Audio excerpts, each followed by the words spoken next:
What is up, everyone? So today I am going to be commentating over this Lindis video that I recorded, I think around 2 days back. It's going to be generally focused on more so macro jungling and general jungling tips instead of Lindis's micro, because in my honest opinion, I think Lindis isn't a micro-intensive hero at all, really.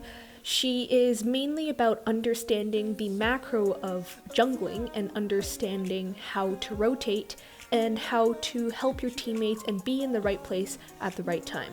Within the current meta, Lindis is not that overwhelming, honestly. She still does huge damage if you snowball, like any ADC, like any jungler does, really. But yeah, she isn't too overwhelming. She's nowhere near as broken as she was half a year ago. She's not broken at all. In fact, she actually has a few very tough matchups, like a few really tough matchups, because there's a lot of CC and a lot of heroes who are just really good at diving in the current meta.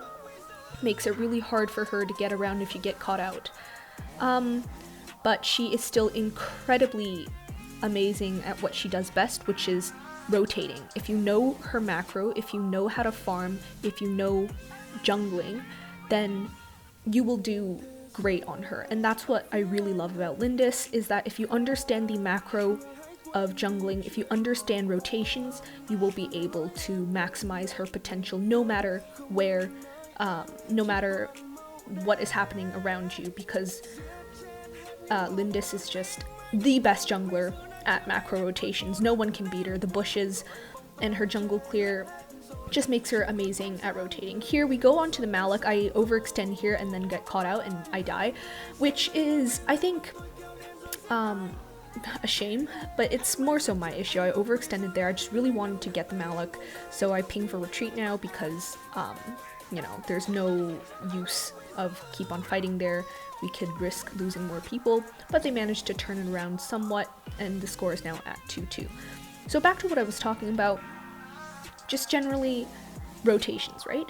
So what happened there was we just finished our first jungle rotation and we were down by bot. I like starting on the blue buff because it makes your jungle clear that much faster due to the cooldown reduction it gives, especially on heroes that need mana. I like starting there. It's important to be able to clear fast and to be able to not be losing any mana. And now I'm lagging out over here, but that's okay. It doesn't really matter. So we're just gonna place a trap down, help the Natalia a little bit, and then continue on with our jungle clear. Notice how I don't linger very long. That's because you really want to maximize your own jungle clear. You want to prioritize that. With the Omega here, I just poke a little bit, just make sure they don't attack my team, just back them up a little bit, and then we're straight back into our jungle clear once again. Notice how we don't linger long at all. This is very important, especially on someone like Lindis, who is so good at clearing, so good at rotating. You really just want to be maximizing her potential. You really just want to clear where you can. Just do your job here. We rotate down instantly, get a double kill for our team. Not me, but I get a kill. The Laville gets a kill, so there are 2 kills from that gank right there. Very nicely done. Now we just push the tower. The butterfly tries to jump onto us. We just instantly throw our abilities onto her, push her back a little bit. There's nothing really she can do. The Omega here, actually very good by him, pushing the Laville back into the tower. So we're just gonna have to poke a little bit and back off. And then we throw down a trap, zone a little, and then we want to just clear this wave really quickly, take the farm since the Laville isn't here anyways. We're just gonna clear that. Back to what I was saying, it is extremely important to maximize your rotations and to clear as fast as possible. Unless you are invading, you never want to leave your jungle camps up very long, because when you leave them up, you are missing out on your farm. The next wave of jungle minions only spawn if you clear the last wave. Unless you're invading, which means you're getting double gold. You know, you take away the gold from the enemy jungler while they get none, so it's almost like earning double the gold amount in a sense. Unless you're doing that, you never want to leave your jungle camps up, because you're just losing gold that way. You are losing your ability to get ahead for your team. So with someone like Lindis, you definitely just want to spend the early game just really farming, getting those core items up. Elaine is here. We're just going to poke him a little bit, and then we force him to take his healed pack, which is good. That means he can't have it later if we are going to come up here and attack him more.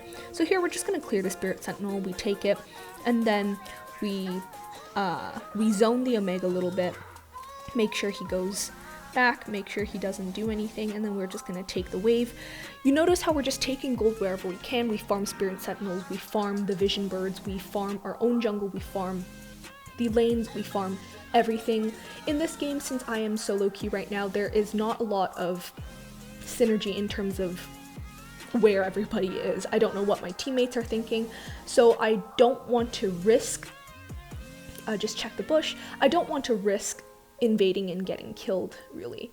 Here you see we're just going to do a small invade. We're just going to steal one camp, take away that gold, and then we are going to come mid lane and help the Natalia.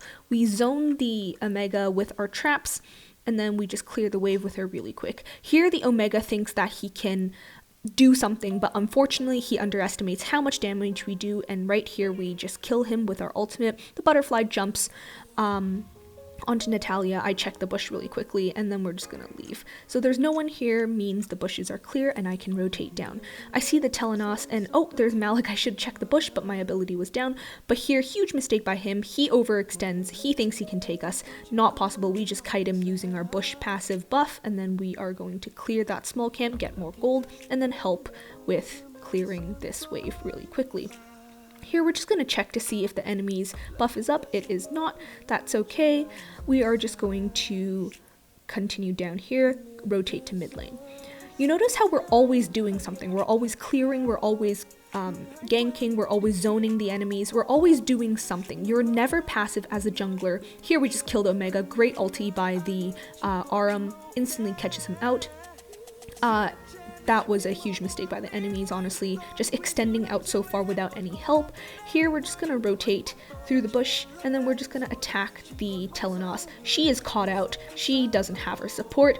The Malik ults and tries to make sure we can't get to the Telenos, but we get to her anyways. She lingers for too long. I don't know why she stayed there.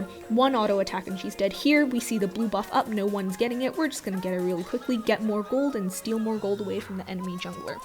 Anyways, back to what I was saying. We're always doing something. Here we just finish off the Elaine cleanup crew. Nice. So now we're going going back into our red side, take that small camp. We see the fight is still going on. We're just gonna zone, and we're just gonna attack little. We're using our vision here to expose the Malik, and then the Leville finishes him off really quick. Then we start on the Abyssal Dragon. Dragons are very important in the current meta because it gives a lot of gold. The gold amount got buffed since last patch, I believe, so it's important to get those dragons whenever you can, and with someone like Lindis, you definitely can do so extremely quickly. She does a lot of damage, she rotates very quickly, it's something she's great at. Here we check the bush, and then we are going to just clear the mid lane. The Telenos ran away, we don't want to be going to chase out so far. Here the butterfly tries to attack us, but it's obvious that she cannot. Anyways, here we're just going to be attacking her, we trigger a trap, the Arthur comes in to help, we chase after her, and she's dead. A few auto attacks. We are doing a ton of damage already thanks to our core items being built up. We are most likely we are probably very ahead already. You know, we're 8-1-2. Here we just attack the Telenos, and she is dead. I get a double kill. You know, with someone as good as rotating as Lindis, you just really want to practice your jungle macro. Always be going after the buffs, your buffs, enemy buffs. We want to be clearing all 4 quadrants of the map. I really like that saying, all 4 quadrants. That means your 2 sides, your red, your blue. It also means your enemy's red and your enemy's blue. Here we just kite the lane so hard. He tries to come after us. He really does. Nothing he can do there. I lag out a little bit again, but it doesn't matter. We're back into our blue side, and we're just clearing it really quick. It is only 10 minutes into the game, we're already level 14. We just share a little bit of gold with Alain. Laville. He comes to take a few of our small camps, but I think I got it anyways. Doesn't matter. I'll let him take some of my small camps later on once I reach level 15. Here we take the red buff. You see how fast we can clear, right? If you know your macro, which is so important, you can easily know when to invade. You can easily know when to rotate, when to take these dragons, when to help your team, and when to back off. I didn't mention earlier, but I think it's extremely important to know which way your enemies are rotating for a lot of these instances, because we're really ahead. We really didn't need to keep track, since we can just push into their jungle whenever and take what we want. We're so ahead, there's nothing they can do really. It's pretty much a lost game for them already at this point. Here's the red buff, we're just gonna take it. Yeah, there we go. Easy as that. There's nothing they can do. We are so ahead at this point. And we just shred through the Malak. He is not a tank at all whatsoever at this point in the game. Here we make a little bit of a mistake. I think we linger a little bit too long. We can just go back and farm. We are missing the gold around the map because we lingered for too long. But yeah, you never want to be passive. You always want to be doing something. Lindis is the best jungler at rotating. There's no passive, just makes her good at it no matter what meta you're in, no matter who you're playing with. What Lindis is good at, she will always be good at, and that is rotating, and that is clearing objectives. Here we see a fight breaking out. We totally secured that kill steal, but it doesn't matter. As long as we win the game, as long as we clean up, it doesn't matter. We clear the small camp here, get more gold, and then we just take this tower. Very nice. So here we see the Telenos instantly shred through her like she is wet toilet paper. We linger a little bit too long here, and the ulti is going to end up getting us killed, but that doesn't matter. We are winning the team fight regardless. The Alain tries to do everything he can. Oh, we don't win the team fight. We actually lose this one because we didn't get adequate help. I thought Laville was closer than he actually was.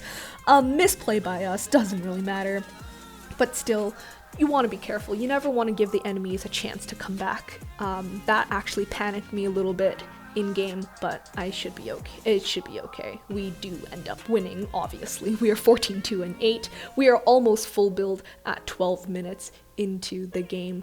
We are so ahead in terms of gold. There's nothing the enemies can really do, especially with a Telenos and a Malak who are really immobile. Generally, they just make for easy targets to kite. That's why I chose Lindis this game, because that's why I chose Lindis. If this was a ranked game, I can't remember. But,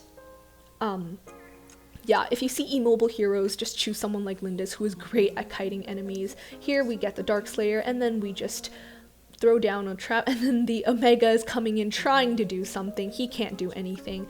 Instantly, he gets shredded down to nothing. The Alain is here. He burns his Arctic Orb, but that is futile. We are onto him in a moment. We trigger our Bush passive, race after the Malak, RS1, we place a trap.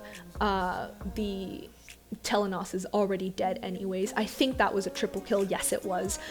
One single auto attack. The Telenos was dead, and the enemy surrenders, and that is the game. So if there's anything to take away, its macro rotations are extremely important.